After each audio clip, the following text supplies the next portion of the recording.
Apreciados estudiantes y padres de familia, les saluda la profe Sara Henao.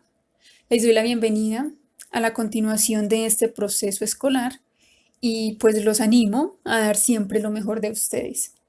Recuerden que cuentan con muchas posibilidades de llegar tan lejos como ustedes se lo permitan soñar.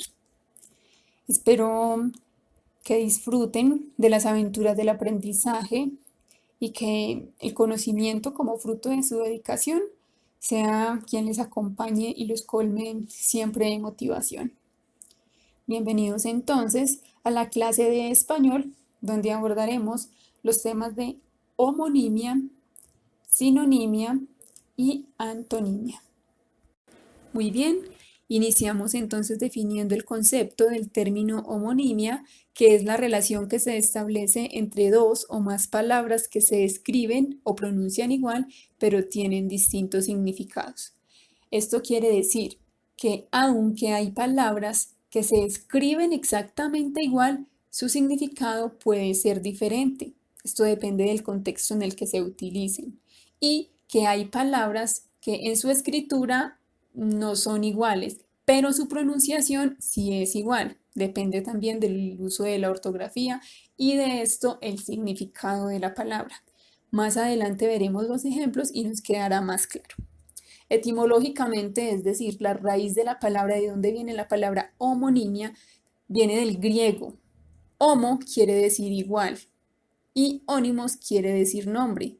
En este caso, hablemos de nombre como término o palabras. Entonces, homonimia estamos hablando de igual término, ¿sí? Entonces, de acuerdo a la explicación que les acabo de dar, estamos hablando de palabras que son iguales, pero sus significados pueden variar. Las palabras homónimas tienen dos tipos. Tenemos aquí entonces tipos de homónimos. En primer lugar están las palabras homófonas. Recuerden que homo viene de igual y fonas viene de fono, o sea, de sonido, ¿sí? Palabras homófonas de igual sonido, ¿sí? Son palabras que se pronuncian igual, pero se escriben de forma diferente y tienen distinto significado, lo que les decía ahorita en la definición del concepto de homonimia. Miremos los ejemplos.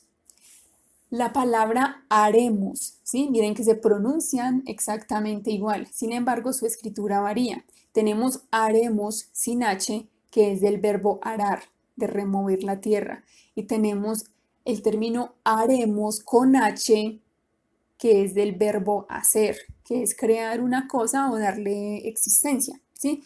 Tenemos también como ejemplo la palabra arroyo. Miren que se pronuncia exactamente igual. Arroyo con doble L y arroyo con Y. Se pronuncian igual, pero su escritura es diferente. Arroyo con doble L es del verbo arrollar, ¿sí? De llevar por delante o atropellar. Y arroyo con Y se refiere a la corriente pequeña de agua que puede secarse en verano. Entonces miren que aquí es muy evidente cómo en las palabras homófonas, aunque se pronuncian exactamente igual, su escritura y en términos de ortografía varía. Y en ese sentido varía también su significado. Muy bien, en segundo lugar tenemos las palabras homógrafas y hacemos el mismo ejercicio etimológico. Homo quiere decir igual y grafas viene de grafía, letra, escritura, ¿sí? Entonces palabras homógrafas quiere decir palabras de igual escritura.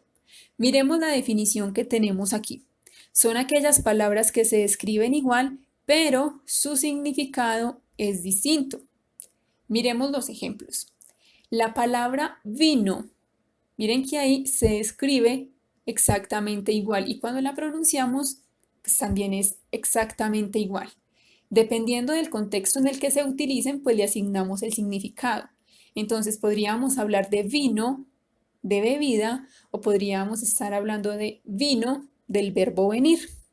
Lo mismo con la palabra río. Miren, se escribe y se pronuncia exactamente igual y depende del contexto el significado que le asignamos. Río, podríamos estar hablando del río de agua o podríamos estar hablando de río conjugando el verbo reír. Ahora hablemos de la sinonimia, que es la relación entre dos o más palabras diferentes que comparten un mismo significado. Esto quiere decir que hay palabras que se pueden reemplazar con otras, siempre y cuando compartan el mismo significado, ¿sí? Por ejemplo, tenemos aquí unas palabras con su respectivo sinónimo. El término economizar es lo mismo que ahorrar. Idéntico es lo mismo que igual. Sano es lo mismo que saludable. Y sumar es lo mismo que agregar, ¿sí? Entonces, los sinónimos son otras palabras que significan lo mismo a la palabra que inicialmente se está proponiendo. Y culminamos con el concepto de antonimia, que es la relación de oposición entre los significados de dos palabras. Es decir, entonces, que es la palabra contraria a la que inicialmente se propone, ¿sí? Es una palabra que signifique lo opuesto. Por ejemplo, la palabra subir. ¿Qué es lo opuesto de subir? Lo contrario, bajar, ¿sí? Vaciar. Lo contrario de vaciar es llenar. Cerrar. Lo contrario es abrir. Reír. Lo contrario de reír es llorar. Bueno, apreciados estudiantes, aquí culminamos con la presentación de los temas abordados el día de hoy, la homonimia, la sinonimia y la antonimia. Espero haber sido lo suficientemente clara en la presentación del contenido y la explicación del mismo, que ustedes hayan podido comprender y que se les facilite la realización de la actividad de la guía. Les deseo de corazón un feliz aprendizaje y que siempre, siempre aprendan para la vida.